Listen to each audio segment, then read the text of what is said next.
gente! E aí, pessoal, tudo bem? Sejam bem-vindos ao Vida Sob Controle, o podcast onde a gente fala sobre vida, negócios, hábitos e como se tornar a sua melhor versão. Faz um tempo que a gente não grava, então eu tava comentando aqui agora que eu tô até com frio na barriga, meio nervosa. Parece que é a primeira vez que eu tô fazendo isso. Eu tô feliz com o convidado de hoje. Eu tô feliz com o convidado de hoje, inclusive vou apresentar ele para vocês agora. O nosso convidado de hoje é muito especial. Ele é formado em Administração de Empresas pela Universidade Federal do Rio Grande do Sul. É CEO da empresa Zanelino Marketing e Negócios, crossfiteiro, corredor e agora também jiu-jiteiro. Eu tive que procurar no Google para saber como que se chama a pessoa que pratica jiu-jitsu. Assim Sabia que é jiu-jiteiro. E o mais importante, ele é cristão, meu marido, pai dos meus filhos e o homem que eu amo. Seja bem-vindo, João Gustavo. Muito obrigado pela presença, estou muito feliz em estar aqui, muito honrado. Com o convite. Bom, então a gente vai fazer uma entrevista então hoje com o João. A gente ficou pensando, né, para esse episódio o que seria legal. E eu abri a caixinha de perguntas lá no Instagram e falei, pessoal, perguntem para o João o que vocês querem saber dele. Acho isso importante para o pessoal te conhecer mais dos teus pensamentos, das tuas ideias, enfim, da tua história, de quem tu é, por que tu tá aqui hoje. Tentei separar aí as perguntas assim que fazem mais sentido, que são mais legais, mais interessantes, talvez alguma coisa meio polêmica ou não, vamos ver. Às vezes nem é polêmica, tu consegue deixar um pouco polêmica, né? Tu tem essa habilidade. Se eu for cancelado, sabe que é experimentir, então pensa bem nas perguntas. Não, eu vou escolher com cuidado. Mas eu acho que para começar, vamos com essa daqui.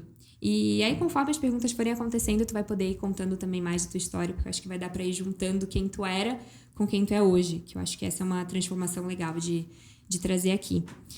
Qual conselho o João de hoje daria pro João para daqui 5 anos?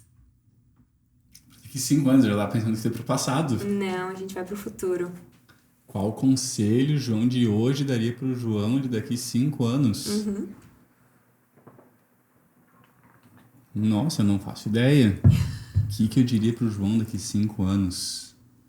É pensar em algo que agora pra ti tá fazendo sentido e que tu descobriu e que foi um estalo e que, nossa, isso aqui vale pro resto da vida e o João daqui 5 anos ele precisa se manter nisso, precisa continuar nisso. Eu acho que o que eu diria é... Eu tô assumindo que o João de daqui 5 anos vai ter ido longe. E então eu diria para não esquecer de onde tu veio. É o clássico que todo mundo fala, né? Mas eu não esquecer das origens, não esquecer de onde tu veio, porque é muito fácil se perder no meio do caminho. Eu acho que nós falávamos e falamos muito sobre isso, mas lembro quando a gente morava na Holanda, por exemplo, que mesmo depois de 4 anos morando lá, era uma realidade ainda muito fora do normal pra gente, assim, a gente era grato o tempo todo, né? Eu lembro voltando do trabalho para casa de bicicleta, na semana anterior, a volta pro Brasil, e eu olhando para os lados, eu moro na Holanda. E era uma gratidão muito grande, por simplesmente estar pedalando na rua. E era algo que a gente comentava, de não perdermos essa gratidão pelas coisas simples, né? E é muito fácil, ao longo do caminho, ao longo da vida, a gente se perder e começar a dar valor para as coisas que não são tão importantes assim. Então, talvez o conselho para daqui 5 anos é para ficar atento e não esquecer daquilo que realmente importa. Manter os pés no chão e não normalizar aquilo que não é normal, por mais que possa ser a nossa realidade, porque a nossa realidade é uma realidade boa, a gente tem vários privilégios, mas ainda assim tem coisas que não são normais, então continuar sendo grato por isso, né? Não normalizar, não banalizar algo que é muito grande, assim. Coisas que a gente tem acesso, que a gente faz, oportunidades que a gente tem. Dando um exemplo bobo, é hoje o fato de nós comermos sushi toda semana. Uhum. De que um sushi bom toda semana. E de... Parece bobo, mas é verdade. Tipo assim, a gratidão de podermos pedir um sushi bom toda semana. Uma coisa que a gente gosta muito e que a gente não precisa deixar de fazer, né? Que a gente pode fazer toda semana. E ao mesmo tempo não esquecer que ontem, pegando o resto do almoço, misturando com arroz e fazendo um risotinho, um carreteiro, também tem seu valor. E ficou muito bom, né? Porque eu fiz e eu sou muito boa cozinheira, então... Exatamente. Mas não perder a essência, não é seguir lembrando das coisas que realmente importam. Exato. Gostei da tua resposta, foi bom, foi bom. O que você faz para se manter centrado e calmo em momentos estressantes? Eu achei essa pergunta interessante porque eu não sei se já falamos sobre isso antes. E aí parece que, talvez a gente já tenha falado, ou se a gente não falou, como é que ela teve essa percepção de ti, porque ela não tá errada, ela tá certa. Então conta pra nós, nos ensina como é que tu faz pra te manter calmo, assim, mais equilibrado em momentos de muita tensão. Pois é. A gente falou sobre isso esses dias, eu acho, no carro, em algum momento, né? É, porque eu fiquei muito nervosa com o meu exame, lembra do Por coração? causa do exame, é verdade. Não, eu acho que eu realmente me mantenho calmo na média, né? Pra eu sair do centro é muito difícil. Eu posso ficar ansioso. Então, sem perceber, eu tenho ansiedade sem perceber, assim. É sutil, mas ela existe. Mas num momento de tensão, eu acho que eu consigo me manter mais calmo. Dando exemplos, seja o dia que a gente foi assaltado em São Paulo. O dia que a gente foi assaltado, eu tava no assento da frente na carona, e eu vi antes do assalto acontecendo, ele vai nos assaltar. Nesse meio tempo, na minha cabeça já passou, tá? Eu tenho o mais importante de tudo é manter todo mundo dentro do carro calmo. Porque se alguém fizer alguma besteira dentro do carro, vai ser ruim pra todo mundo, tem que manter o pessoal calmo. E aí eu lembro que eu só falei assim, pessoal, a gente fiquem calmos, tá tudo certo, mas o pessoal, a gente tá sendo assaltado. E nisso eu baixei o vidro, aí o cara já nos ameaçando, passa relógio, passa celular, passa tudo. E aí eu, não, fica tranquilo, amigo, vou te passar tudo que tu quiser, fica tranquilo. E aí ele passa a carteira. Aí eu ainda consegui negociar com ele, né? Eu lembro que eu falei, não, posso te entregar só o dinheiro e ficar com os documentos? Aí ele, não, passa a carteira toda. Eu, não, tudo bem. Aí no fim ele acabou cedendo, né? Ele deixou eu ficar com a carteira e entregar só o dinheiro pra ele. E nisso eu lembro que a nossa amiga que tava no centro de trás falou, pô, cara, tem criança no carro. Ele olhou pra trás, viu as crianças e disse, então tá, desculpa. Desculpa. A criança passava do limite de assalto dele. Mas enfim, mesmo naquele momento de tensão, eu consegui manter a calma. Chamei o cara de amigo, inclusive, Sim, né? eu lembro de tu perguntar pra ele, tipo, tu mostrando pra ele, eu vou botar a mão no bolso, eu vou pegar a carteira, tu foi com câmera lenta quase, assim. Mostrando tudo. E a mesma coisa com, sei lá, questões pessoais de doença ou algo assim, de que no momento de tensão o que a gente tem que fazer? Aquele dia que a Sarah tava tendo a reação alérgica. E aí tá, eu dirigi rapidamente pro hospital, liguei o alerta, fui o mais rápido possível, mas assim, não me desesperando. Um desespero controlado, digamos assim. E eu não sei exatamente o porquê que isso acontece, ou como é que eu gerencio. É uma característica tua, né? Que tu é Mas mais equilibrado nas tuas emoções, de certa forma. E eu acho que na hora eu só penso, tá, agora o desespero não vai me ajudar, vai só atrapalhar. Preciso agora, na verdade, estar com clareza de pensamento e fazer o que precisa ser feito. Da forma correta. E funciona. Mas o como que eu faço isso, pessoal, eu não faço ideia. É quem eu sou. É importante falar, é uma característica do João, né? Tu não é dos extremos da emoção. Tem gente que ou é...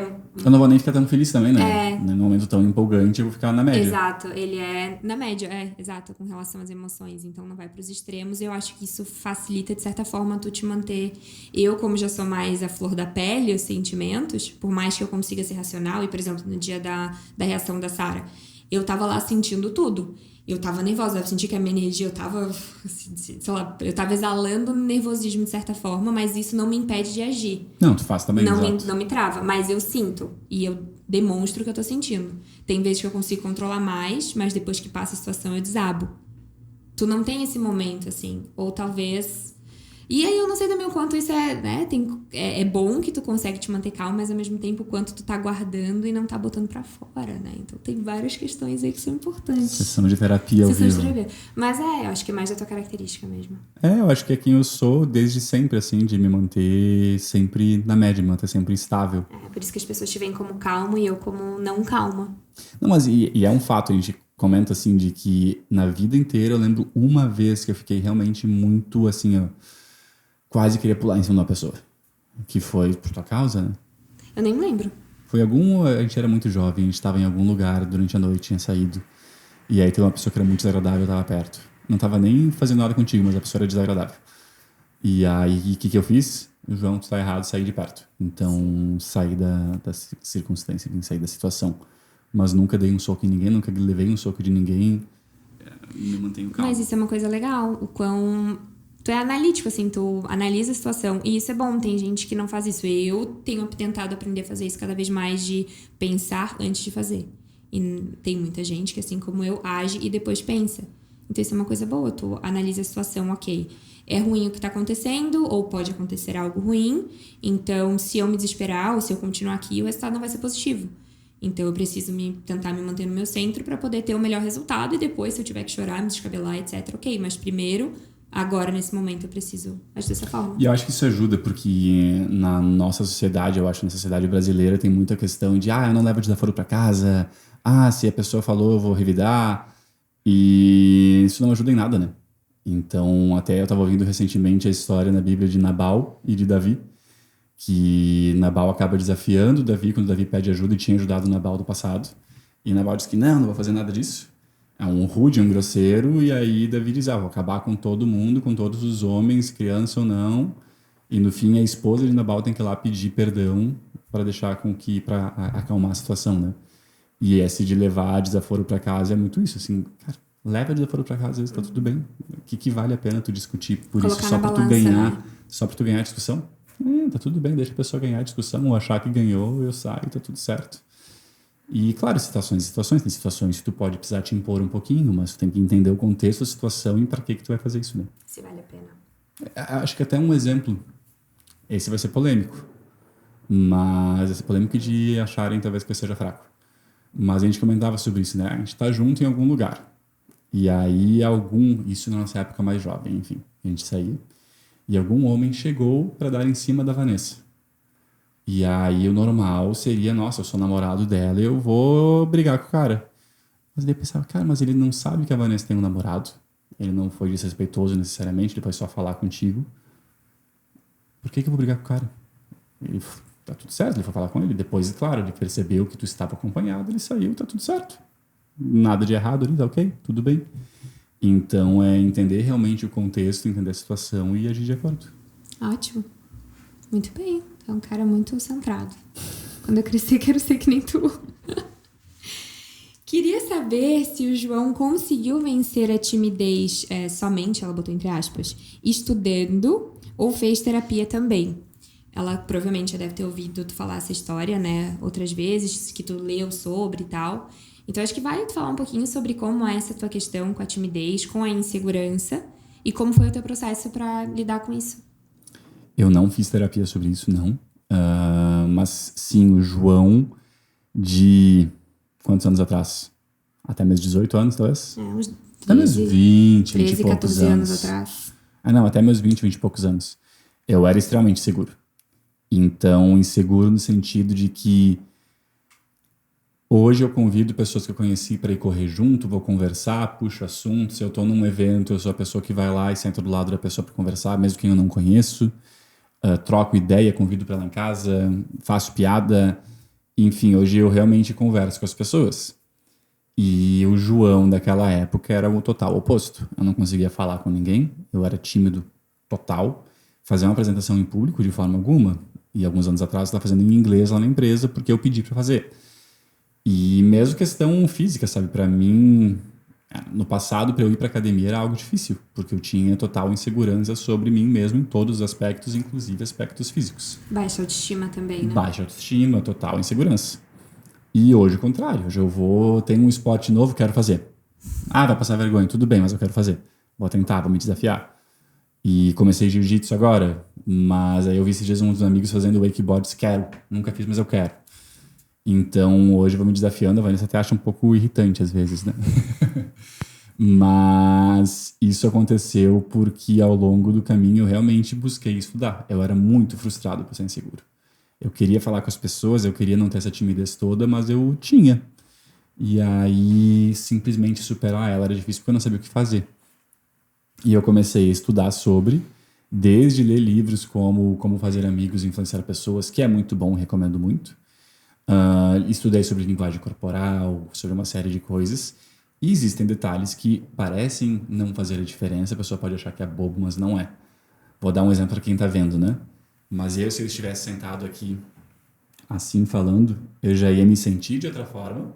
Assim, quando eu digo, é com a postura toda curvada, enfim, todo encolhido. Eu já ia me sentir de outra forma e ia mudar.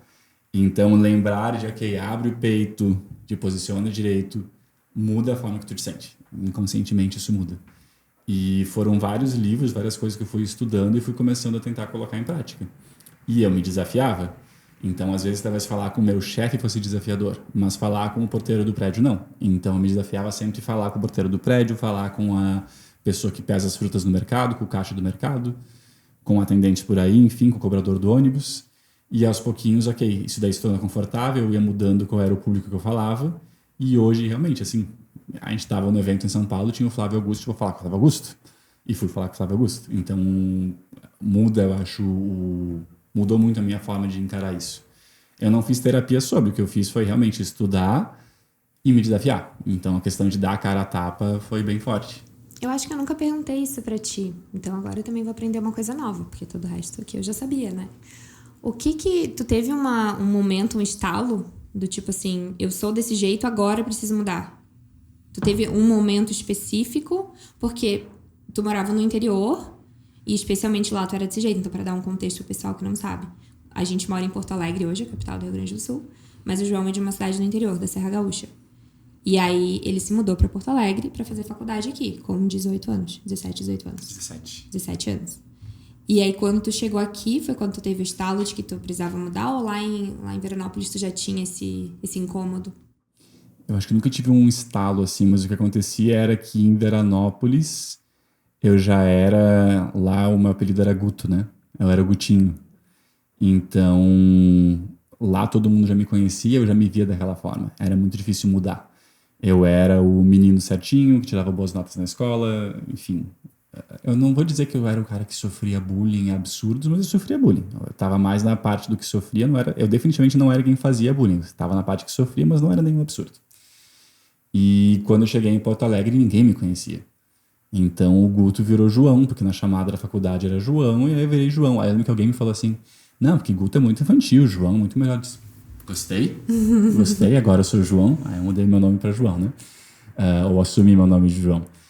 E eu sempre tive essa vontade, assim, de estudar, de ver como é que as pessoas chegavam mais longe. Parecia muito distante da mim, né? Eu via as pessoas de sucesso e pareciam extraterrestres, assim, como é que eles chegaram lá, isso é muito difícil. Mas, aos pouquinhos, eu acho que eu fui conhecendo pessoas, participando de grupos na faculdade, fui vendo, peraí, pessoal com 20 e poucos anos fazendo umas coisas muito legais, eu também posso? Então, eu conheço esse pessoal? Como assim? Eu lembro que eu estava num grupo de estudos de análise econômica do direito. Adorava aquele grupo. A gente se reunia toda semana para discutir análise econômica do direito. E foram jovens de 20 anos que organizaram aquele grupo para discutir política. Como assim?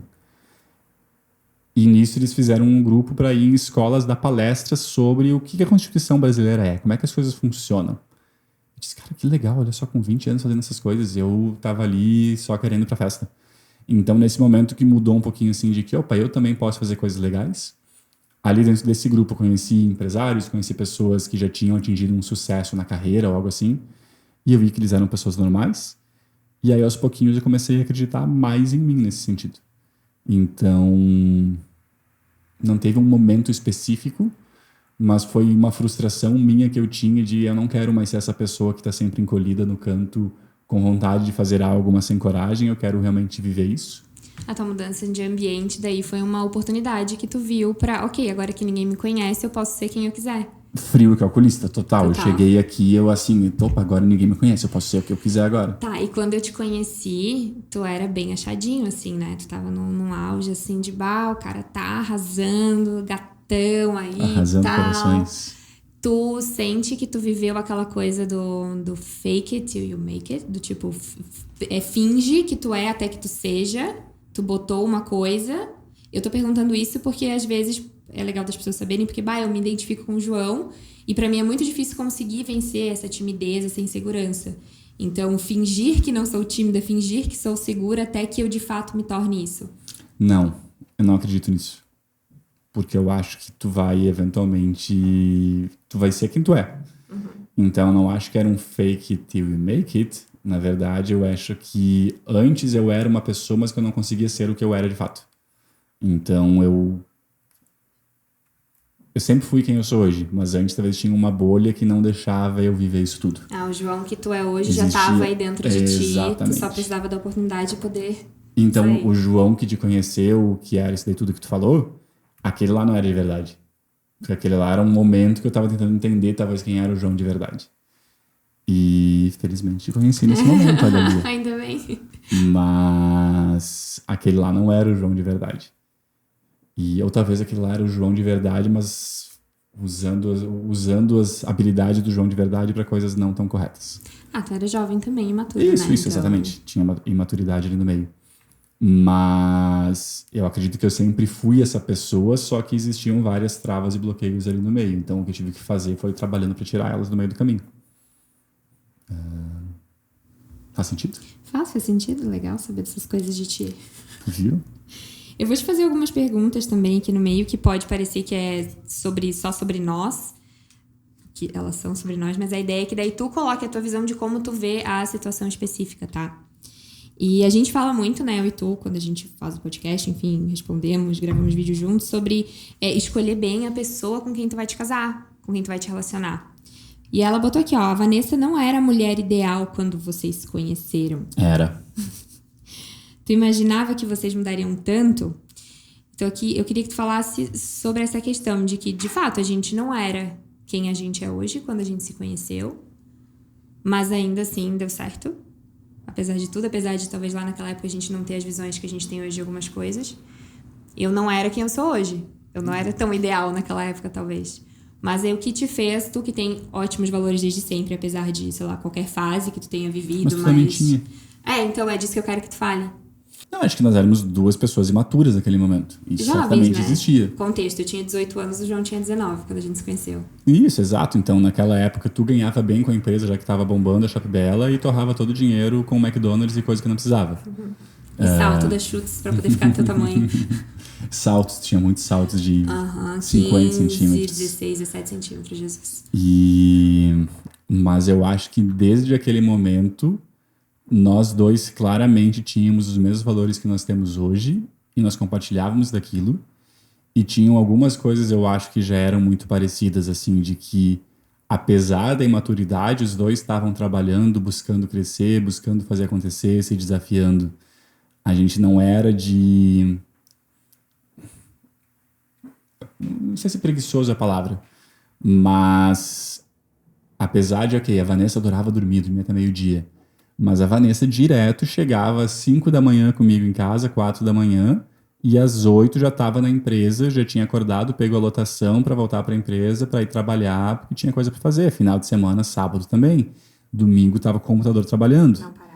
Então muitas pessoas não veem isso, não veem que naquele período a Vanessa fazia faculdade de... Primeiro foi administração, depois publicidade, largou as duas. Mas ela ia para a faculdade à noite, voltava para casa, gravava para o YouTube, ia dormir tarde da madrugada, acordava cedo para ir trabalhar. E, enfim, fazendo tudo acontecer e não reclamava, né? Nunca te via reclamar. Então, eu acho que existia isso, assim, de um admirar no outro essa questão de correr atrás, de fazer acontecer, mas de dar atenção. Tinha muita maturidade no meio, sem dúvida. Mas, realmente, assim, a essência boa, eu acho que estava lá desde o início. É que tem muito isso, se fala muito isso hoje na internet, né? De, a escolha mais importante que tu vai fazer na tua vida é a pessoa com quem tu vai casar. E eu concordo 100%. Mas talvez as pessoas ouçam isso e ficam esperando encontrar a pessoa perfeita já. Tipo, a pessoa pronta. No dia que a pessoa conhece ela, nossa, essa pessoa ela tá pronta, não precisa fazer nada. Mas não é assim. Especialmente com o nosso caso, que a gente se conheceu tão jovem, né? A gente cresceu absurdamente juntos, evoluiu, amadureceu por conta da idade também, o passar do tempo e das coisas que a gente viveu. Mas eu acho que isso, né, que é o que a gente sempre fala, essa questão dos valores, de que a gente tava buscando crescer na vida de alguma forma. Então, coisas importantes a gente já... E a gente sempre buscou sermos... Sempre tentamos ser pessoas boas. Então, acho que isso sempre esteve lá. E a gente sempre conversou muito, né? Sempre conversamos muito. Eu conversava mais do que tu. Depois eu fui aprendendo a conversar mais. Mas a gente sempre teve essas conversas mais profundas, que às vezes eu acho... Eu tenho a impressão de que as pessoas não fazem tanto, de conversar mais profundamente, assim. Fica muito superficial. E às vezes tem coisa que é bom a gente ir lá no fundo, assim. E eu não sei, que às vezes o pessoal manda justamente essas perguntas do tipo, como encontrar o parceiro ideal, como saber... Tem os clássicos, né? A pessoa me traiu e agora perdoa ou não perdoa, o que fazer? E é difícil responder porque, para mim, olhando para trás da nossa história, foi fácil. Mas, obviamente, eu errei, tu errou, nós temos coisas erradas. Só que era fácil, assim, de perdoar. Eu acho que faz bastante tempo já, mas chegou um momento que a gente estava muito alinhado, assim, de entender o que pode, o que não pode, como funciona. Ainda assim, a Vanessa me tira do centro às vezes, ela me incomoda. Mas a gente vai lá, conversa e se alinha e tá tudo certo. A gente tem os nossos momentos, né? E é difícil, assim, numa caixinha de Instagram, responder pra pessoa, ok, como é que tu analisa se a pessoa está certa ou não. E existem sinais pra mim muito claros de que, opa, provavelmente não tá indo na direção correta. Muito tem a ver com a idade da pessoa. Só que também tem uma questão de que hoje eu vejo que tu tem 18, 19 anos, aguenta aí, segura que tu é muito jovem. Aguenta um pouquinho. Sossega, como é que tu fala? Sossega a periquita. Sossega a periquita. E agora tu tem 30 anos, é outra coisa. O que eu espero de um homem de 30 anos é diferente do que eu espero de um menino de 20. Então, esse conselho não vai ser o mesmo para todo mundo, né? Um homem de 30 anos que já tem uma bagagem é uma coisa que eu espero de atitudes dele. Um menino de 20 vai ter muita maturidade no meio, tem que ver o que é maturidade e o que é realmente a essência da pessoa. Então, pegando o gancho disso que tu tá falando, a gente já pode vir com essa pergunta aqui. Quais as mudanças que tu teve que ter para ser o homem que tu é hoje pra tua família? Eu tô só pegando live contigo hoje. Então, pensando nisso mesmo que tu falou, no que tu vê, assim, se tu parar pra pensar pessoalmente, o que tu teve que amadurecer, melhorar, aprimorar, criar que tu não tinha antes, pra tu poder ser pai, marido, o gestor da casa, da família, o cara que protege e cuida da família, quais foram as visões que tu mudou, enfim. Se eu for selecionar duas que talvez seja praticamente só uma, na verdade. Mas é uma questão da insegurança que eu comentei antes. E a outra, na verdade, vai juntar na mesma coisa, mas que é o quê? Eu acho que eu sempre fui criado com muito boa intenção dos meus pais, mas dentro de uma bolha. Eu fui muito super protegido em vários momentos. Em alguns momentos eu sei que eles podiam se esforçar para me tirar da bolha, do tipo, João, vai lá e não importa se tu tá com vergonha, mas vai lá e pergunta, pede pra pessoa. Se tu quer isso daqui, tu vai lá e pede, eu não vou fazer por ti. Ok. Mas em vários outros momentos eu me sentia super dentro de uma bolha, protegido, e isso te deixa fraco, de certa forma. Então, para mim, eu acho que realmente sair dessa bolha foi o mais difícil, de realmente assumir a bronca, assumir a responsabilidade, ok, agora depende de mim. Conversei muito com os meus pais, inclusive, sobre isso, porque quando eu penso, eu vejo quão sortudo eu sou, né? Mas o ir para a Holanda teve muito a ver com isso. De que aqui no Brasil, por estar próximo deles, eu sempre estava sob o guarda-chuva, assim, o cuidado deles. Cuidado que às vezes era mais do que eu acredito que era necessário. Então, exemplos. Eu ia pro interior e aí, apesar de eu ter máquina de lavar em casa, a Vanessa ficava doida comigo. Apesar de ter máquina de lavar em casa, eu levava as roupas pra minha mãe lavar. E ela pedia pra levar, inclusive, né? Isso só mudou quando? Isso só mudou quando a gente foi pra Holanda. Não, isso das roupas serem lavadas. Não sei quando tu começou a brigar comigo por causa quando disso. eu comecei a te incomodar, falei, olha o teu tamanho, tu tem 1,90 m, cara. Exato. Uma máquina de lavar roupa em casa, vai lavar tua roupa. Exato. E, enfim, esse era um exemplo, mas existiam vários outros em cima disso. De que a impressão que eu tinha de que apesar de já ter meu próprio dinheiro, já ter minhas próprias coisas, tudo precisava pedir autorização dos meus pais. Tudo. E não era um conselho, era uma autorização. Realmente, assim, precisava que eles falassem que estava ok. Só que muito disso eu sentia que era por quê? Porque com o ok deles, se algo desse errado, eu ainda jogava a culpa neles, né? Não, mas vocês me falaram que eu podia. Culpa de vocês, responsabilidade de vocês. Não é bem assim. Peraí, tu já te vira, tu já te sustenta, a responsabilidade é tua, te vira. E quando a gente foi pra Holanda, uma das coisas que aconteceu foi, eu disse assim, olha só, agora aqui não tem mais eles indicarem para um trabalho, não tem mais eles fazerem nada nesse meio do caminho. Não vou nem saber minha conta do banco agora para me ajudar se quiserem. Não, agora é com nós a gente vai se virar. Nossa, ele foi para a Holanda para se virar assim. Essa foi a situação, é verdade. Mas foi muito bom, porque lá foi quando a realidade realmente caiu de, opa, João, agora tu tem que te virar 100%, não tem mais agora o papai e a mamãe do lado para cuidar de ti. Acha teu emprego, paga tuas contas, paga tudo 100% contigo e constrói tua vida do zero, porque a gente foi com um colchãozinho muito pequenininho, né? Uhum. Tinha dinheiro para 2, 3 meses, um pouquinho mais. E acabou. E não tinha emprego ainda. Então, eu lembro do primeiro mês nosso lá, o salário era bem pequenininho e eu desesperado, né? Eu tava mal-humorado, aquela vez preocupado, ansioso. A gente sobreviveu aquele mês comendo realmente macarrão e arroz, né? Que era o que era barato, e carne de porco. Carne de porco era baratinho no mercado. Porque eu não fazia ideia do quanto ia custar aquele mês pra gente. Ia pagar todas as contas. que não tinha muita renda da Vanessa vindo, então era o que eu recebia, era isso. E aí, aos poucos, lá a gente foi realmente construindo a nossa vida, fazendo as coisas acontecerem, e eu acho que ali foi uma transformação muito grande. Então...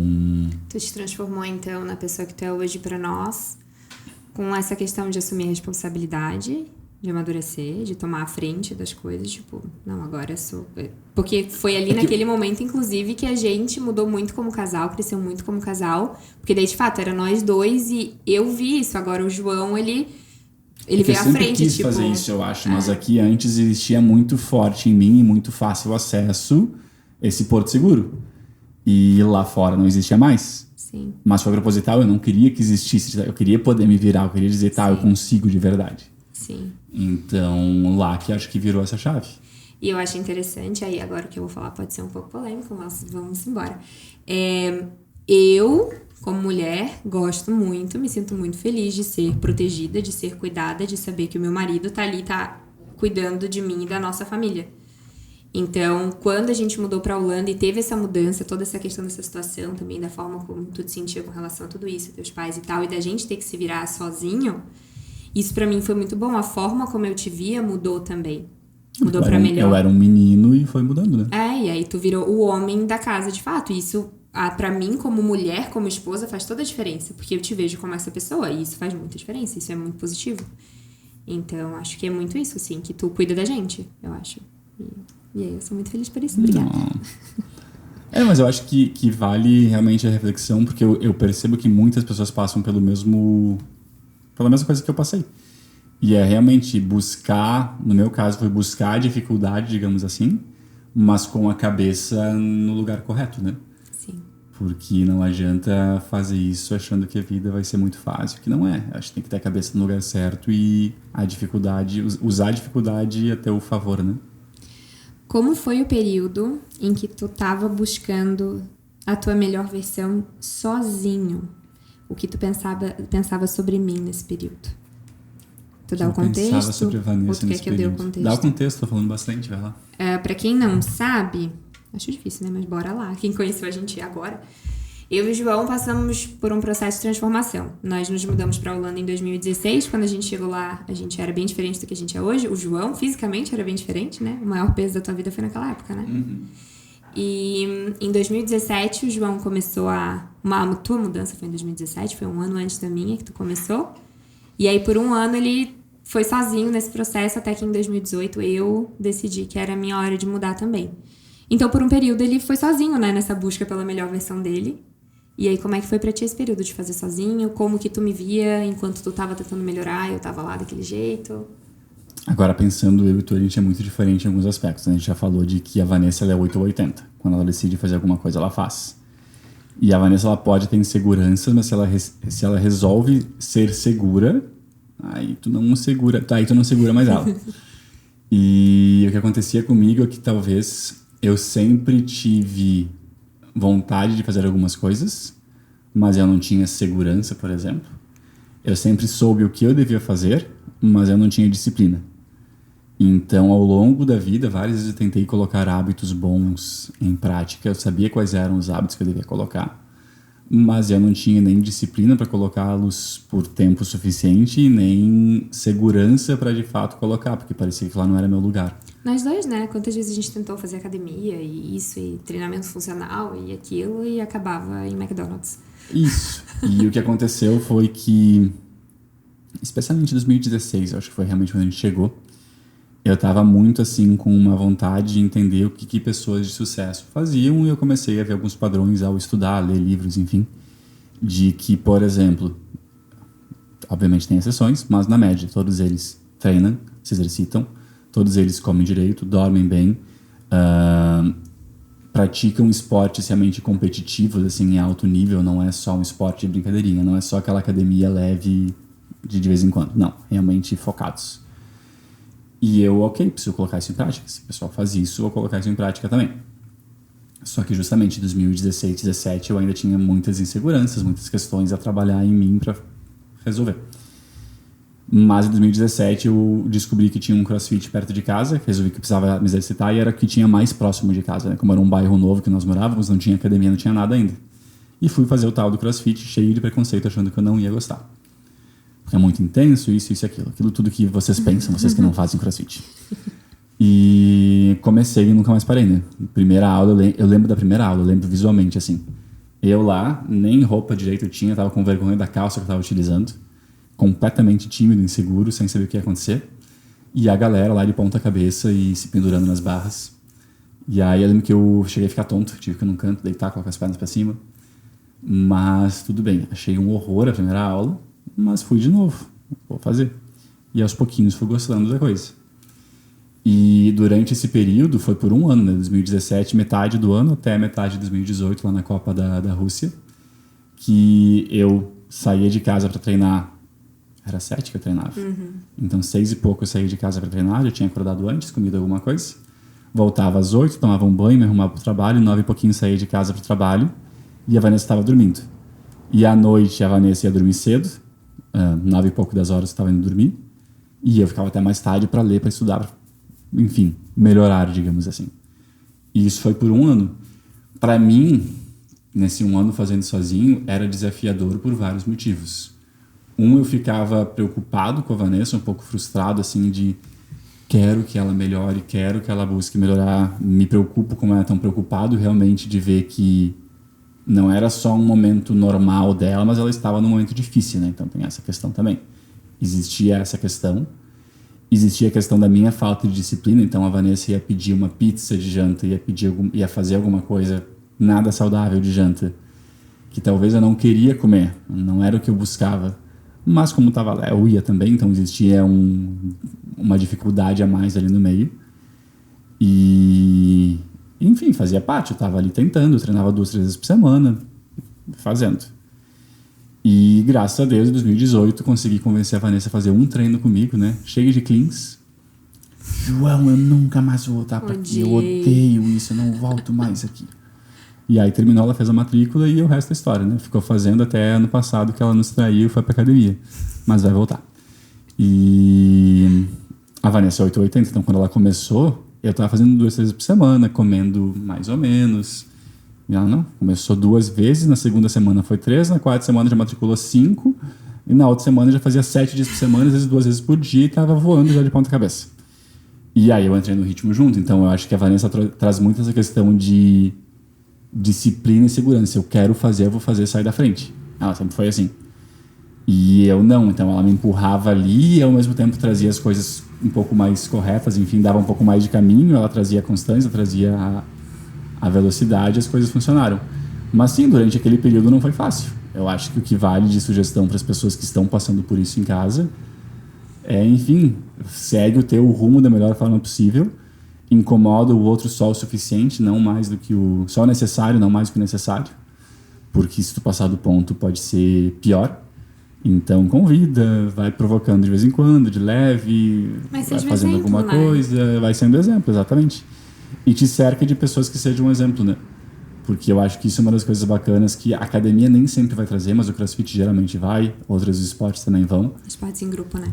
Que é a questão de comunidade. Então, tu estar cercado de outras pessoas que agem daquela forma é muito bom, porque elas te blindam também, elas te levam a lugares bons, com bons hábitos, etc. Ao passo que tu está cercado de pessoas que não têm hábitos tão bons assim, tu vai estar sempre nesse meio e vai te expor a situações não tão boas. Então, te cercar de pessoas boas sempre faz a diferença. Maravilhoso. Eu tenho 3 perguntas aqui pra gente finalizar. E não significa que vai ser rápido, mas vai ser essas 3 perguntas porque são 3 perguntas grandes. São coisas grandes. Eu não sei como que a gente tá de tempo. Importantes. A gente tá bom de tempo. Essa aqui vai ser bom pra... Então tá bom. Aqui vai ter bastante coisa pra falar. Vamos fazer por ordem, então, de acontecimentos. Antes de tudo veio a paternidade. Então, que tipos de receio, medo os homens têm antes de ter o seu primeiro filho? Seja sincero. E além disso, por favor, conta pra nós. Como é pra ti ser pai? O que mudou em ti com a paternidade? Fala um pouco desse assunto pra nós. Eu vou falar o medo que eu tinha, né? Então, não sei se são todos os homens, eu acredito que não. Mas os receios que eu tinha antes de ser pai. Contar a minha história clássica. A gente estava na Holanda ainda, a gente já tinha decidido voltar pro Brasil. E eu tenho uma relação muito boa com o meu ex-chefe, né, o dono da empresa. E aí era meio da pandemia ainda, tava muito mais calmo, assim, o escritório tava quase que vazio, a gente podia ir, mas era revezado, enfim. E eu tava jogando sinuca com o meu chefe no escritório. E aí ele perguntou, João, tá, qual é que é a ideia tua e da Vanessa? Vocês vão voltar pro Brasil, mas o que vocês querem da vida? Vocês vão ter filhos? Quais são os planos? E eu comentei com ele que eu sempre quis ter filhos, a Vanessa não, mas a Vanessa em muito pouco tempo ela tinha virado uma chave que ela queria ter filhos ontem. E eu sempre quis ter filhos, mas naquele momento eu ainda estava cheio de receios. Quais eram as minhas inseguranças? 1. Financeiramente eu vou conseguir dar conta disso? 2. Eu tenho maturidade suficiente, porque eu sabia que ter filhos, como é que eu vou educar a criança? Como é que eu vou colocar na escola? Como é que as coisas vão ser? É a hora certa? O que eu vou estar abrindo mão? Como é que essas coisas vão funcionar? Então tinha muitos receios muito racionais assim da criação, do que eu vou abrir mão, de inseguranças nesse sentido. E naquela conversa, o meu chefe, que tinha naquela época 3 meninas, agora tem um menino também, e eu sempre vi como um baita paizão, ele me disse o seguinte: João, uma criança precisa de 3 coisas: teto, amor e comida. Todo o resto, se tu prover uma educação boa para eles, ensinar o que é certo e o que é errado, todo o resto é resto. E depois de termos a Sara e o Thomas, eu vejo que ele estava muito certo no que ele falou. Então, realmente, uma criança com teto, amor e comida, hoje eu adiciono Deus nessa lista também, mas uma criança com essas coisas é o suficiente. Ela não vai dar bola se o carro que o pai tem é o melhor carro do mundo ou não.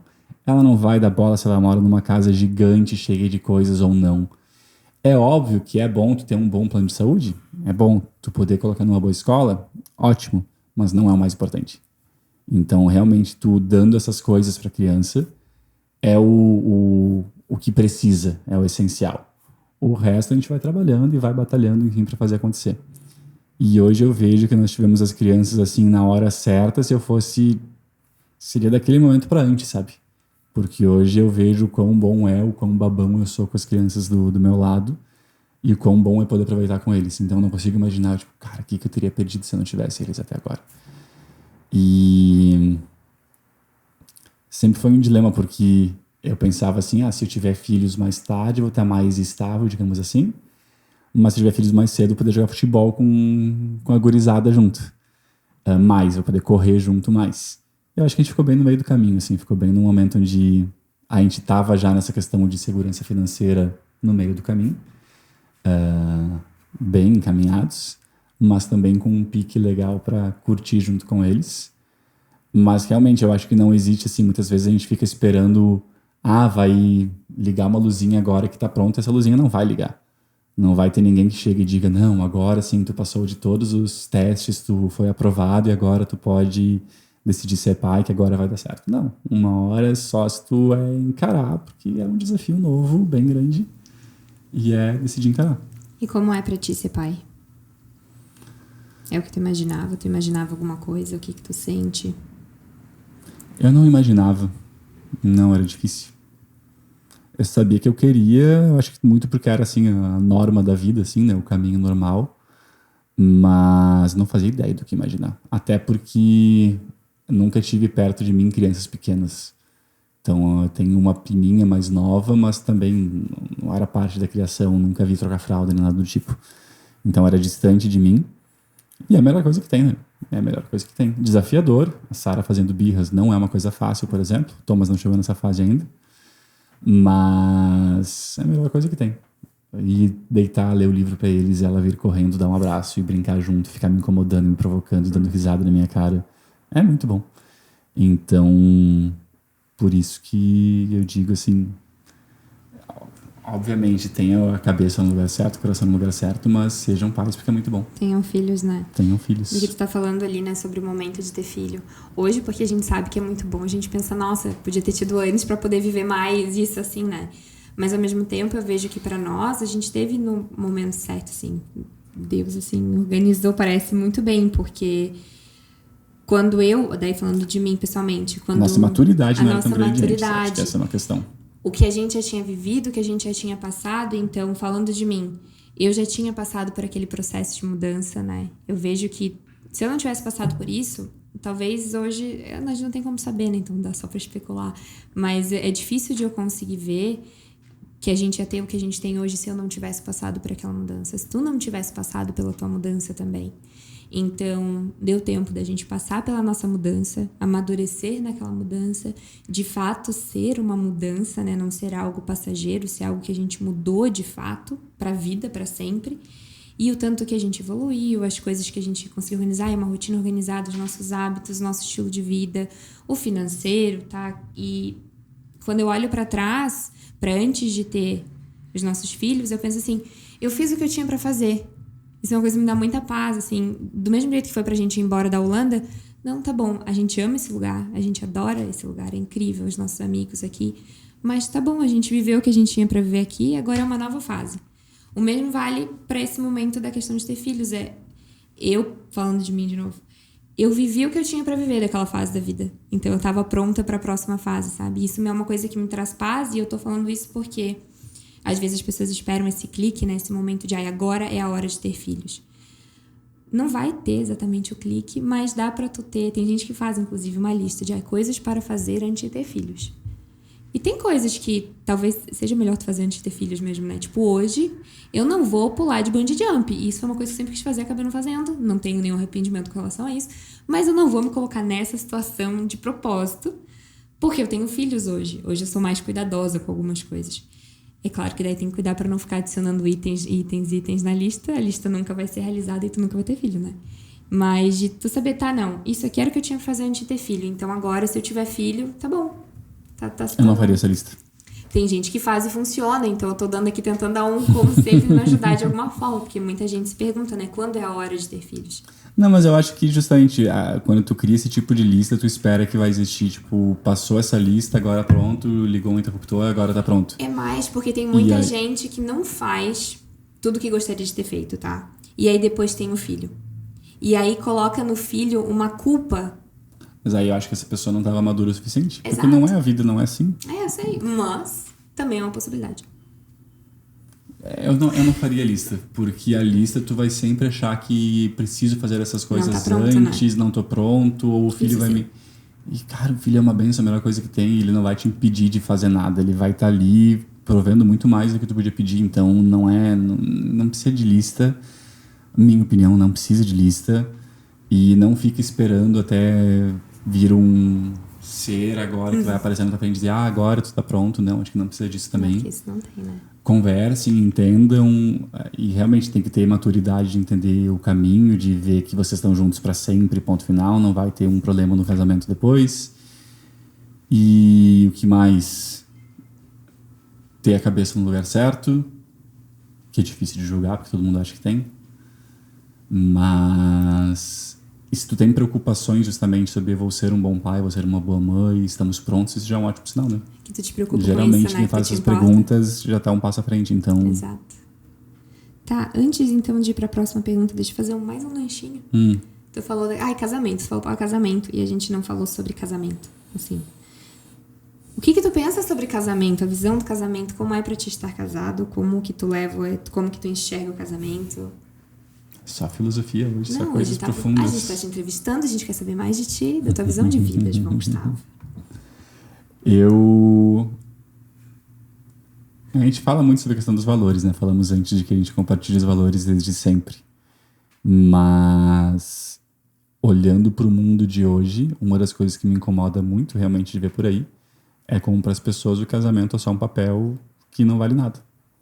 E para mim não é. Para mim, quando tu resolve casar com alguém, tu casou com alguém, ponto. Agora já era. Foi, te vira. E às vezes, te viu acho que semana passada, alguém falando justamente, mas foi melhor assim que eles se separaram, porque realmente não dava mais. Difícil que eu falar, é muito polêmico, talvez pessoas não vão me entender da forma que eu espero que entendam, enfim, mas de que não, vocês são adultos, vocês fazem funcionar. Vocês vão ter que abrir mão de alguma coisa, vão ter que abrir mão do orgulho, do ego, mudar alguma coisa em vocês, não interessa, mas assim, vocês casaram, agora aguenta. E nós temos pessoas muito próximas da gente que são divorciados e tudo bem, não é uma coisa tipo, nossa, agora tem... Não, nada a ver com isso. Não perde o carinho, nem nada do tipo. Mas eu digo assim, vocês foram adultos, vocês casaram, agora aguentem as consequências, lidem com isso. Isso envolve passar pelas dificuldades e mudar quem vocês são, engolir um monte de coisa. Faz parte do processo. Então, eu fico chocado quando vejo as pessoas casando 1, 2, 3, 4, 5 vezes. Primeiro que era pra ser a primeira e deu, né? Uma vez só. Tu foi pra segunda e já terceira. E, tipo, não, como assim? Como é que, inclusive, a terceira, quarta pessoa já confia em casar de novo? Porque tu já passou pro 3, 4, por que tu vai casar agora, né? Então, é um tema polêmico pra mim, mas assim, casou é uma vez só. Casamento é pra sempre. E vão existir dificuldades, é claro, mas aí faz parte de vocês serem adultos e conversarem, jogarem no mesmo time e se ajustarem. A Vanessa faz coisas que me incomodam, eu faço coisas que incomodam a Vanessa, com certeza, a gente discute de vez em quando, tem nossos problemas também, mas faz parte da nossa vida agora conversar de acordo, manejar a situação e fazer as coisas darem certo. Até teve uma pergunta em que ela questiona assim, em algum momento a gente já discutiu feio a ponto de pensar em se separar. Inclusive, a gente tem um acordo lá em casa, né? A palavra separação e divórcio ela é proibida, inclusive em brincadeiras. Tem muitos casais que falam, então vou me divorciar. Ah, mas é brincadeira. Não existe nem brincadeira sobre isso. Não existe brincadeira sobre isso. Então, nunca... Não importa o quão irritado a gente fique um com o outro, né? Não sabe. A Vanessa dá na minha cara às vezes, jogou um móvel em cima, coisas assim, mas não passa disso. As coisas que ele fala, gente, pelo amor de Deus, é brincadeira, óbvio, né? Mas então o casamento é pra sempre. Vocês perguntam por que eu fico 2 semanas afastado das redes sociais? Agora, seguindo a ordem, então, tu foi pai. E aí, depois que tu foi pai, aconteceu uma coisa muito importante na tua vida, na nossa vida, né, ao mesmo tempo. Mas a minha história as pessoas já sabem, agora a gente quer saber de ti. Como foi o teu processo de conversão? Ela quer saber... A minha história só sabe também, foi junto com a tua. Mas agora Vou contar. Fala como foi. O que aconteceu foi, logo depois da Sara nascer, chegou um momento em que... Eu te chamei pra conversar, inclusive. Uhum. Eu chamei a Vanessa pra conversar e disse, Vanessa, eu tô explodindo de felicidade e gratidão. E isso tá estranho porque eu preciso agradecer a alguém. Olha só, a gente tem tudo. E tudo era o quê? A gente tem uma filha saudável, feliz em casa, a gente tem uma casa, a gente tem um ao outro, a gente tem muitos amigos, a gente voltou pro Brasil, a gente tem um emprego que é bom, tudo tá funcionando, tudo tá fluindo. Eu não tinha nada, eu tinha 0 coisas para pedir. 0. Eu só tinha agradecimento, só tinha bênção para agradecer. E quando eu olhava para trás, eu não entendia o porquê que nós tínhamos aquilo tudo. E muita gente dizia, não, João, mas tu trabalhou, enquanto as pessoas iam pra festa, tu trabalhava. Tu falou agora que a Vanessa também, ela trabalhava um monte, fazia isso e aquilo. Vocês tomaram boas decisões, vocês podiam ter enchido a cara o tempo inteiro, mas vocês tomaram boas decisões. Mas por que eu tomei boas decisões? Tem gente que trabalha muito mais do que eu. Tem gente que ralou muito mais do que eu. Por que as coisas funcionaram? Tudo assim, a gente olha pra trás e a gente teve um almoço com os meus primos que falaram da Holanda e daí a gente decidiu mudar pra lá ao invés de ir pra outros países que a gente estava considerando. Aí eu busquei uma assessoria para fazer a cidadania italiana e daí na última, quando eu tava quase fechando com uma, surgiu uma outra, fechei com aquela. Em nem 20 dias estava com meu passaporte em mãos. Eu queria um emprego numa área X. Eu consegui um emprego exatamente naquela área, numa empresa que cresceu. Cresci na empresa com pessoas incríveis. Tudo funcionou muito bem. Voltamos pro Brasil e estava tudo muito bom. Só que eu não fiz nada. Eu olhava tipo, tá, mas o que eu fiz foi só... Eu vivi minha vida, fui trabalhando, fazendo acontecer. Mas assim, fluiu. E eu precisava agradecer alguém. E aí nessa hora eu falei, tá, geralmente o pessoal vai pra religião nessa hora, né? O que a gente faz? Que a gente não conhece muito. E eu lembrei de um colega de faculdade que eu sabia que era de alguma religião, não sabia direito o que era, mas sabia que ele era de alguma religião, que algum dia ele tinha conversado comigo sobre. E era um queridão que eu gostava muito, gosto muito, que é o John. E ele, curiosamente, estava se mudando para a Europa, né? A gente voltou e ele voltou. E ele foi. E nisso eu chamei ele pra gente conversar, a gente fez uma videochamada, eu acho. Porque ele já tinha ido, será? Não, ele não tinha ido ainda. Não tinha ido ainda? Não sei, não lembro, mas... Ele já tinha ido pra lá. Enfim, aí chamei ele pra conversar e nisso ele me colocou em contato com o pai dele, que é o pastor da igreja que a gente vai hoje, um dos pastores. E enfim, o resto é história, né? Nesse momento a gente começou a conhecer melhor a Jesus, conhecer melhor essa vida toda, enfim. E as coisas passaram a fazer sentido. E passou assim não sei dizer, não era um vazio exatamente no coração, mas era algo, uma sensação assim de que tá faltando alguma coisa. Faltando alguma coisa, daí a gente quer que é vazio, né? Então seria um vazio. Mas faltava alguma coisa ali, foi ali que a gente encontrou eu encontrei isso que estava faltando. E as coisas passaram a fazer sentido. Tanto na questão de pedir, quanto na questão de agradecer. E uma das histórias que eu já devo ter compartilhado também, mas foi de que, para mim, o mais difícil é que justamente eu sou muito racional. E aí tem que acreditar em algumas coisas que tu não consegue necessariamente ver, tu não consegue necessariamente ter essa clareza, assim, né? Bati na mesa, né?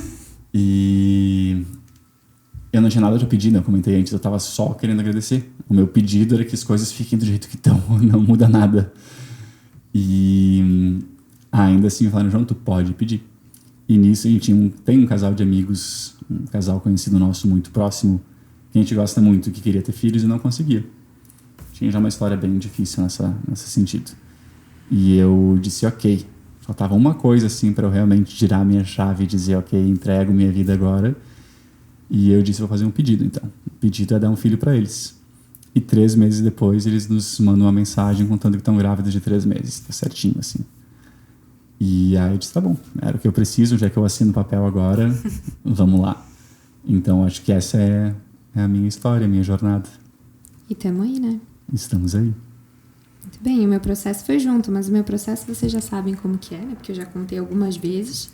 A gente queria saber como que era pra ti, como que tu sentia, porque eu acho que a gente vai falando aqui e ali, assim, em pedaços, né? Então é legal da gente poder aprofundar e conhecer toda a história e como tu te sentia. E pra mim é difícil, é estranho falar sobre isso, inclusive, porque se vocês pegarem, agora pensando sobre toda essa nossa conversa, eu não falo de emoções, né? Eu falo muito superficialmente, eu sou racional o tempo inteiro. Então, pra mim, esse processo foi difícil, porque se envolve falar de várias coisas que eu não consigo nem acessar direito em mim. Eu preciso de terapia, talvez. Mas, justamente a Vanessa, ela entrega, ela é muito rápida, ela é 880, eu não. Então, esse processo todo foi bem assim, ó, construidinho. E é engraçado isso, né? Agora tu falou da Vanessa ser 880, porque eu sou racional, mas eu sou muito emocional. Como é que pode uma coisa dessa? Porque eu sou... Mas eu digo, esse processo meu de conversão, uma das coisas que eu falei para as várias pessoas que participaram desse processo conosco, vocês conhecem algumas, tipo o Marcelo, que estava conosco no podcast há pouco, eu disse assim, eu vou fazer todas as perguntas que eu quiser fazer, polêmicas inclusive, perguntas difíceis, e eu não vou mentir em momento algum. Eu não quero estar fazendo uma coisa que eu não entenda, não compreenda, ou não esteja ok e não compreender. Porque às vezes chegou um momento que eu não entendo 100%, mas eu entendo o suficiente para ir adiante. E eu vou recomendar uma coisa, então, que é ouvir a faixa número 1 de um dos álbuns do Marcelo Cacilhas, que chama Jesus.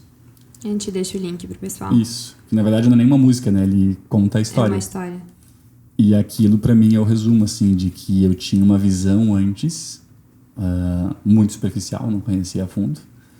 E quando eu comecei a entender quem era Jesus de fato e o que ele fez, como ele agiu, a vida dele, enfim, aí muito mudou, a chave girou.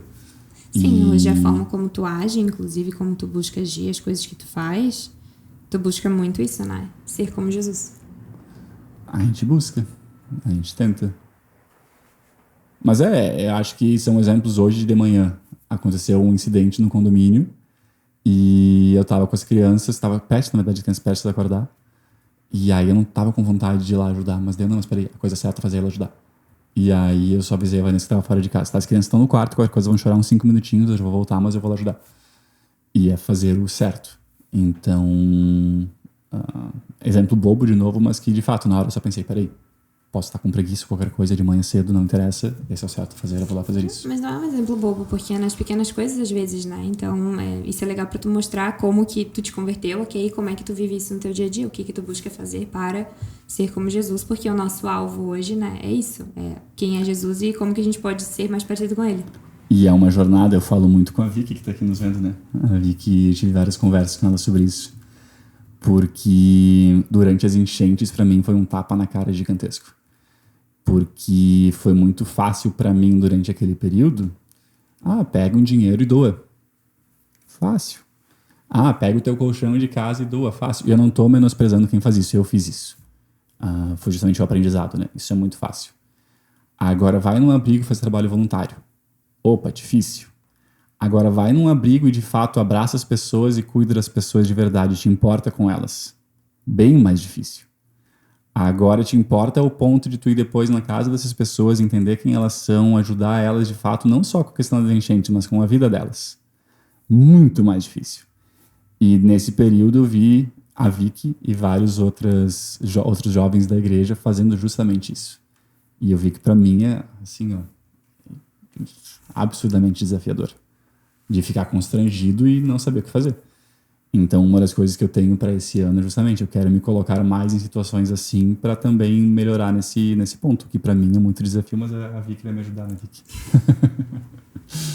Ela fez que sim. Muito bom, fico orgulhosa. E realmente foi uma mudança muito grande. E eu fico feliz porque foi mais uma mudança que a gente passou junto. Por mais que lá a primeira mudança de hábitos tenha tido um período ali de delay. Depois, quando entrou realmente, quando fomos nós dois juntos, é que daí o negócio deslanchou, né? Porque daí fica mais fácil, né? Daí tu podia comer melhor, etc. Porque afinal de contas eu cozinhava, então botou um pouco mais de ordem. Mas essa mudança, acho, definitivamente, foi assim, que mais impactou. E hoje é o que guia muito o que a gente faz lá em casa. E é o que a gente tenta fazer, enfim. E agora vamos falar então da última mudança, última coisa grande. Tem mais uma mudança? Tem. Qual que é a última mudança? Ele sente falta do trabalho dele de antes? Como foi para ele essa transição de carreira? Se arrepende de ter mudado de trabalho e trabalhar com a Vanessa? Como é trabalhar com a Vanessa? Como foi isso? Então fala pra nós como foi. Muita gente ainda pergunta, né, no que o João trabalha, o que o João fazia antes. Tem gente que não faz a mínima ideia. Então dá um contexto do que tu fazia antes pra quando a gente chegou aqui no Brasil e como é que tu veio trabalhar comigo. E como é trabalhar comigo. Vamos lá, então. Tudo começa com meu bisavô. Não, eu me formei em administração de empresas. E isso significa que tu pode trabalhar em muitas áreas diferentes de empresas. É bem genérico, na verdade. Pode fazer qualquer coisa. Pode fazer qualquer coisa. E no Brasil eu trabalhei numa startup. Trabalhei em vários lugares, mas enfim, o que realmente fiquei por mais tempo era uma startup de tecnologia. Eu trabalhava diretamente com o dono. Inicialmente no administrativo, isso significava pagar contas e contabilidade, financeiro, contratação, demissão, enfim, processos bem administrativos. Depois, eventualmente, fui para a área de marketing da empresa, onde era eu com o dono da empresa. Hoje eles cresceram muito, felizmente. Bem legal de ver a empresa crescer. E saí da empresa para irmos para a Holanda. Na Holanda, eu consegui entrar na empresa que eu trabalhei por 8 anos, até sair para trabalhar com a Vanessa. Onde, inicialmente, eu entrei na área de marketing de performance, ou seja, trabalhar com buscadores e com planilhas de números o tempo todo. Deixa eu só te interromper, porque eu preciso contar isso, porque é uma coisa que eu tenho muito orgulho do meu marido, tá? Conta.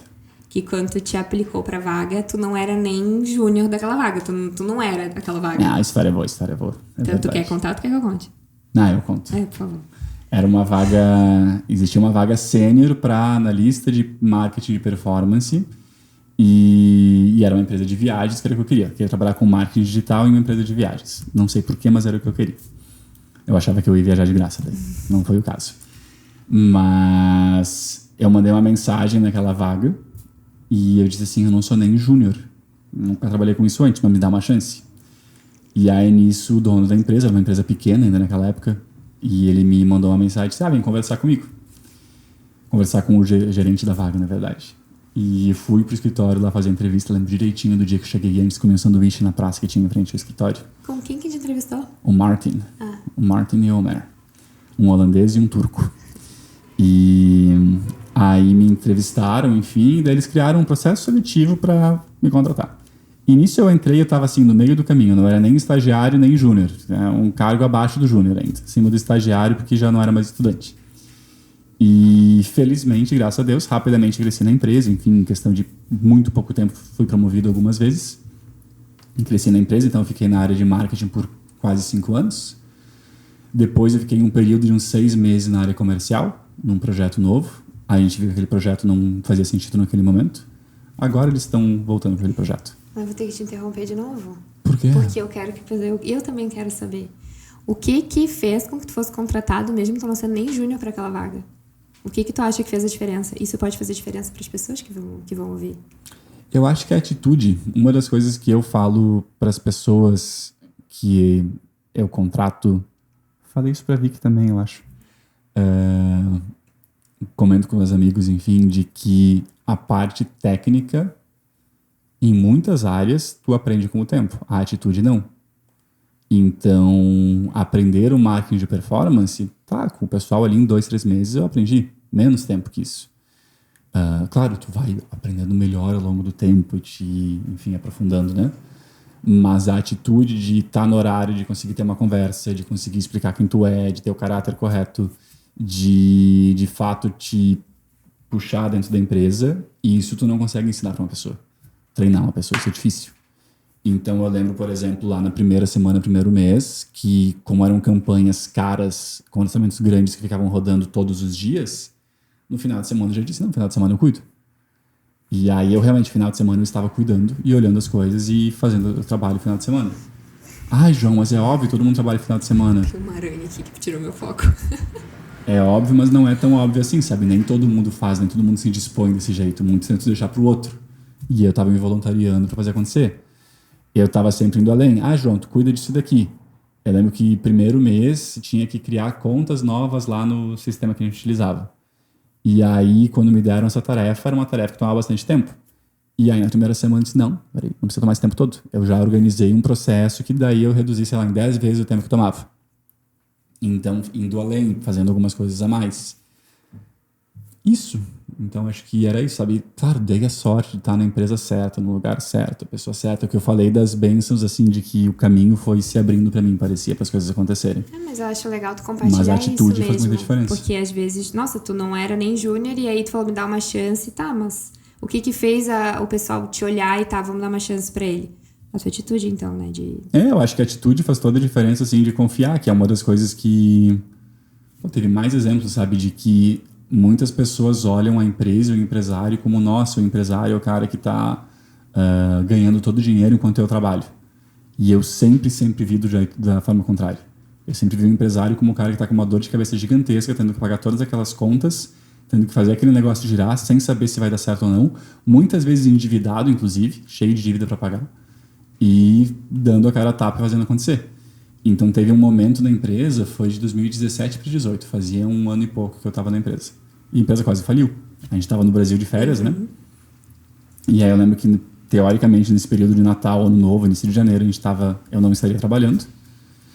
E estava nessa crise gigante na empresa, e eu abri meu computador e disse, pessoal, estou disponível aqui, contem comigo, vou trabalhar. Trabalhei... Sim, a gente estava na praia. O tempo todo aquele período, né? Não tirei férias. E não só isso. Eu lembro que eu mandei uma mensagem pro dono da empresa e disse, olha só, eu não sei se precisa ou não, se faz diferença ou não, mas assim, ó, eu abro mão do meu salário, enfim, de parte do meu salário para que tu possa pagar as outras contas e ajudar como for. E ele disse, não, João, não precisa disso, a gente vai dar certo, mas eu aprecio muito essa tua atitude, né? E várias vezes ele me lembrou disso. Porque eu consegui imaginar, cara, imagina só agora o perrengue que ele tá passando, com um monte de gente para pagar salário, um monte de coisa para pagar. Ele não quer demitir ninguém, ele não demitiu ninguém, conseguiu segurar sem demitir ninguém. Ele foi transparente com todo mundo, explicando a crise, falando, pessoal, olha só, essa é a situação da empresa, isso que eu vou fazer, mas se as coisas não virarem, eu não aguento até depois desse momento. Graças a Deus as coisas viraram, deram muito certo. Mas essas pequenas atitudes fazem diferença. E certamente em algum momento, se ele tivesse que escolher entre 2 pessoas, eu sendo uma delas, essas atitudes contariam vários pontos. Então, eu não fiz por causa disso. Sim, mas certamente faria diferença. Com certeza. Por isso que eu falo da atitude muito. E aí, enfim, cresci na empresa, fiquei no comercial por um período. Do comercial eu fui para a área de produto. A área de produto significa o quê? Em empresa de tecnologia, então, onde tem um aplicativo, um site, ou um programa, enfim, um software, existem vários times de produto. Um time de produto, por exemplo, no Facebook e no Instagram, vai ser o time que é responsável pelo botãozinho de login para colocar teu login e senha. O outro vai ser responsável pelo botãozinho do like. Eles têm milhões de times. Então, vai ter eu, no caso, era o gerente de produto, que comandava o que era prioridade ou não, e tinha vários engenheiros, designers, analistas de dados, enfim, para fazer as coisas acontecerem. Fiquei nessa área por uns 2 anos e pouco, 3. Adorei, foi a área que eu mais gostei da empresa, inclusive. E foi um baita desafio. A empresa também me deu chance de mudar de uma área para outra, né? Isso foi muito legal. Nem toda empresa vai dar essa oportunidade ali dentro, felizmente eu consegui. Eu pedi também, né? Então, assim, eu sempre fui Eu conversava com a Vanessa, vale a pena assumir esse risco, porque eu tô bem estável nessa área, mas eu tô meio entediado e de saco cheio, quero mudar. E a Vanessa, tá, vamos. E aí eu fazia o pedido, porque corria o risco de dar errado, né? Eu ficava bem ansioso naqueles períodos. E aí mudei pra área de produto. E aí, quando eu digo de novo que Deus foi abrindo os caminhos, foi fácil pedir demissão, depois que eu pedi demissão. Ficou um bom tempo pensando se pede ou não. Eventualmente fiz todos os cálculos e ok, a gente pode pedir demissão. Pedi, e aí o dono da empresa disse, não, João, eu vou te fazer uma proposta então. Sai num sabático de 6 meses, o primeiro mês pago, inclusive. Fica fora por 6 meses sem trabalhar. Se o projeto de vocês der certo, tomara que dê, tu segue lá. Se o projeto de vocês não der certo, e eu também espero um pouco que não dê, ele me disse, tu volta, que eu não quero que tu vá embora. E aí tu tem a chance de testar e, enfim, faz esse teste, fica 6 meses testando. E aí pra mim foi maravilha, né? Porque aí eu tava seguro de que, ok, se não der certo nesses 6 meses, eu volto e tenho um emprego garantido. Nisso passaram 5, fui conversar com ele e ainda fez uma proposta, né? João, fica 4 dias por semana trabalhando então e pega 3 dias. Sábado, domingo e um dia mais off. E aí isso me balançou um pouco, pensamos sobre e eventualmente decidiu que não, era a hora realmente de dar esse salto ali. E fizemos a transição. Não foi fácil, até porque eu falo, era uma dor de cabeça boa, tinha um salário muito bom. Era um salário em euros, o euro tá, né, 6 e tanto, 7. Então pagava muito bem, mas eventualmente era hora de dar esse passo e demos esse passo e aqui estamos com o podcast. E tu gosta de trabalhar com o que tu trabalha hoje? O que tu faz hoje? Fala pro pessoal. O que eu faço hoje? É o trabalho? Hoje eu faço 3 treinos por dia. Eu me aposentei, né, pessoal? Ele sempre disse que o sonho dele era se aposentar. Na realidade, eu ia aposentar aos 30, foi até aos 31 que eu ia aposentar. A longo prazo. Porque Exato. Quando a gente se mudou pra Holanda, eu já trabalhava com internet, mas eu não ganhava muito. E durante todo o nosso período lá, foi o João o provedor, né? Porque o meu trabalho, eu ganhava pouco. A gente pôde viajar por conta do meu trabalho, né? A gente ficou em hotéis muito legais. Mas foi quando a gente mudou pro Brasil realmente que o meu trabalho, né? Porque daí agora eu tava próxima das marcas, que o meu trabalho deslanchou. E aí chegou num ponto que a gente viu, né? Com tudo que a gente já tinha feito, com todo o meu trabalho, com tudo que a gente tava guardando, economizando, etc. Ok, faz sentido e ter o João junto, a gente sabia que ia fazer crescer ainda mais. E foi por isso que a gente tomou essa decisão, assim, só pro pessoal ter esse contexto de que foi uma decisão muito pensada, fazia sentido pra nossa família, pros nossos objetivos. E aí foi em fevereiro do ano passado que tu começou a trabalhar comigo, né? Sim, faz um ano. Vai fazer um ano agora, né? Mas agora fala sério, o que tu faz? O que eu faço? Eu faço toda a parte comercial da Vanessa, então quando alguma marca entra em contato, eu que respondo. Quando a gente tem algum projeto, eu que busco as marcas para apresentar o projeto, enfim, para fechar alguma parceria. Eu faço toda a parte chata, administrativa, contábil, enfim, toda essa parte ali é comigo. Eu incomodo muito a Vanessa na parte de planejar a empresa, então a gente contratou bastante gente ano passado para realmente pensar o que a gente pode fazer, como é que a gente está, próximos passos, o que a gente pode fazer para ir para um próximo nível, digamos assim. Para ir além do ser só blogueira, né? Para a gente, de fato, ser uma empresa hoje com várias frentes, digamos assim. Para que a gente não seja só publicidades, só para o pessoal entender. Enfim, é nem só publicidade, mas, por exemplo, uma das coisas que eu sempre analisei foi quantas fontes de receita diferentes nós temos. Porque antes existia o salário do João e a renda da Vanessa que eu não conhecia a fundo. Sabia mais ou menos, mas não conhecia a fundo. E agora existe a empresa Zanelino, a empresa Vanessa Lino. E agora, para você entender, tem a renda das publicidades, tem a renda do YouTube, tem a renda dos infoprodutos, tem a renda daqui, dali. Tá tudo saudável? O que tá mais saudável? O que a gente pode fazer? Onde é que a gente pode arriscar? Quanto é que a gente pode arriscar? Agora tem que pagar as contas das pessoas que trabalham conosco. Então a gente realmente pensa como empresa e eu vou ajudando a Vanessa a planejar os próximos passos. Então, basicamente... Eu dou mais trabalho pra Vanessa enquanto eu fico de pernas pro ar. Exatamente. Seria bom se fosse assim, né? Mas ele faz tudo que envolve a parte chata da empresa, de administrativo, como ele acabou de falar. Eu sou criativo, tá, gente? Eu faço a parte criativa, né? É a minha cara nas minhas redes sociais, nos meus vídeos. Então, eu tô ali, eu apareço, eu gravo, enfim. E o João faz todo o resto, tudo que precisa resolver, contratar, comercial, contas. Quando a gente tem um projeto, ele, junto com a Vicky, que tá aqui, eles vão atrás de como fazer esse projeto acontecer, enfim. Acho que muito do que eu faço é te desafiar. E tu faz a empresa andar hoje. Antes eu fazia tudo sozinha, né? Então, tu tava junto comigo sempre que eu precisava de ajuda. Fazia, João, o que tu acha disso aqui? A gente sempre conversava e tal. Mas antes eu fazia sozinha e também tinha uma agência que ajudava na parte comercial. E agora tu que toma conta disso tudo. Eu acho legal da gente explicar, porque eu acho que ainda é meio é diferente, né? A questão de blogueira. Dá pra então, dar um o pessoal exemplo... entender como é a questão de empresa. O que a gente faz quando a gente diz que tem uma empresa. Dá pra dar um exemplo aqui no podcast. A gente tinha um podcast no passado, né? Ele era gravado em casa. A gente colocava uma câmera da Vanessa, gravava. Aí, naquele período, já tinha alguém que editava o podcast pra gente, né? Sim. Só que ainda assim, tinha o trabalho de realmente organizar tudo lá em casa, colocar a câmera, colocar a luz, gravar num lugar que não era feito para isso. Tinha barulho, tinha que parar no meio, tinha criança, tinha uma série de questões. Gravava, tinha que exportar todo aquele vídeo, subir aquele vídeo, mandar para edição. Todo esse processo. Então, um episódio nos tomava um super tempo. Agora vejam esse estúdio magnífico que temos. Temos 3 pessoas conosco aqui agora enquanto a gente está gravando. Incrível, né?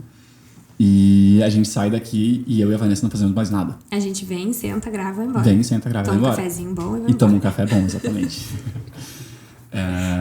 Vocês acham que o estúdio é bom, vocês não fazem ideia do café, pessoal. E... Enfim, a gente mudou muito nessa questão. E foi muito do que eu provocava a Vanessa de que, Vanessa, olha só, o tempo que tu gasta fazendo isso, tu podia estar gravando mais conteúdo de outras coisas. Sim, quem fez isso aqui acontecer, o podcast, nesse formato que a gente tem hoje, foi tu. Isso, e enfim, de provocar justamente a Vanessa quais são os próximos passos, que ela era muito apegada a editar vídeo. Eu adoro editar vídeo, eu quero editar vídeo. Daí eu eventualmente fui fazendo ela, ok, edita aquele vídeo que tu realmente quer, mas os outros vão pedir pra alguém editar. Vamos ir adiante, qual é o próximo projeto, o que a gente pode fazer? Tem vários pra esse ano que a gente vai colocar no ar e são coisas que, ok, a gente não fazia antes. E testando, a gente vai entendendo, a gente vai testando, ver o que funciona. Ontem teve reunião de planejamento justamente, a gente falou muito disso. De que a gente já testou várias coisas no passado, algumas deram certo, outras não tanto, algumas a gente vai insistir, outras a gente vai abrir mão, parte do processo. E o que eu faço é ir realmente provocando, questionando e incomodando o pessoal a... Tu continua sendo meio que um gestor, um gerente de produto, um analista, um administrativo. Tudo que tu já fez na tua vida, tu faz um pouquinho hoje de cada coisa também. A Vanessa, justamente, tu é de baixar a cabeça e fazer, né? Só que ela não tinha muito processo, muito tipo, faz dessa forma. Não tinha muito processo, não tinha nenhum processo, né? E aí eu vou tentando trazer processo também para as coisas. Então, às vezes, toda semana vamos fazer isso. João, mas é mais reunião, eu não quero. Tudo bem, mas na reunião que isso vai acontecer e aos poucos eu vou dizer, não, realmente, João, essa reunião realmente precisava fazer, foi muito bom. Aqui dá pra ver claramente as nossas diferenças, né? E como a gente se complementa no trabalho. Não, e eu digo, a Vanessa gosta de fazer, eu sou preguiçoso, eu prefiro que façam por mim. Então eu vou... Vanessa, precisa contratar? Eu não quero fazer mais isso. É claro que também sempre tem gente que faz melhor que tu e vai deixar mais prático e dá pra automatizar o processo. Mas eu fico entediado muito rápido. Eu gosto de, assim, eu começo a fazer alguma coisa, eu entendi aquilo, eu não quero mais fazer aquilo, eu quero fazer outra coisa. Tanto que esse ano já tem um monte de projeto novo que surgiu no meio das férias, que eu disse, esse daqui a gente vai tentar. Não vou contar quais são. Mas... aos poucos as coisas vão andando. Então é isso, só pra vocês entenderem o que o João faz, como é que é o nosso processo juntos. Tu gosta de trabalhar comigo? Eu gosto de trabalhar contigo, é muito bom trabalhar contigo. E, inclusive, a Vanessa tinha medo de trabalhar junto, eu nunca tive. Eu tinha muito medo, sei lá, de trabalhar no nosso casamento, né? Eu nunca tive esse receio. Que de uma forma... Claramente eu estava certo de novo. Eu tenho ali também, né, digamos assim, um histórico para eu olhar para trás de outras situações em que o casal trabalhando junto não foi muito positivo. Então eu tinha muito medo de afetar o nosso casamento. Só conta como eu estava certo de novo. Isso, não, tá sempre certo. Só quando ele tá errado que ele não tá certo. Que nunca acontece, pessoal. Foi muito positivo, foi muito bom, porque a gente é diferente, mas a gente se complementa bastante. Então naquilo que me falta, tu vem e completa e vice-versa. E é muito isso, né? É claro que a gente também se irrita um pouco nisso. Porque, de novo, a gente é diferente. E aí nem sempre é fácil, mas dá certo. Então é isso, acho que deu pra te conhecer um pouquinho mais hoje, né? Foi um prazer. O pessoal te conheceu. Agora eu tenho que voltar aqui pra me entrevistar. Também Tá quero ser bom, entrevistada. voltarei pra te entrevistar. Gente, foi isso então pro episódio de hoje. Espero que vocês tenham gostado de conhecer mais do João. Deixem nos comentários o que vocês acharam, se vocês já esperavam por isso. Se vocês já imaginavam que ele era do jeito que ele falou hoje. Curtam o vídeo para quem tá vendo aqui pelo YouTube, se inscrevam no canal, nos acompanhem lá no Instagram e para quem tá ouvindo a gente pelas plataformas de áudio, dá pra curtir, dá pra comentar também, né? Facilitem meu trabalho, pessoal. Divulguem muito, façam o podcast crescer, que devam ter mais marcas fechando conosco e o João feliz. Exatamente, compartilhem bastante, porque apesar de ser uma coisa muito sobre o João, mas trouxe umas dicas muito legais e histórias muito legais. Contribuiu? Contribuiu. Então tá acho bom. que deu pra ajudar bastante gente. Então é isso, até o próximo. Tchau. Obrigado, pessoal. Tchau, tchau.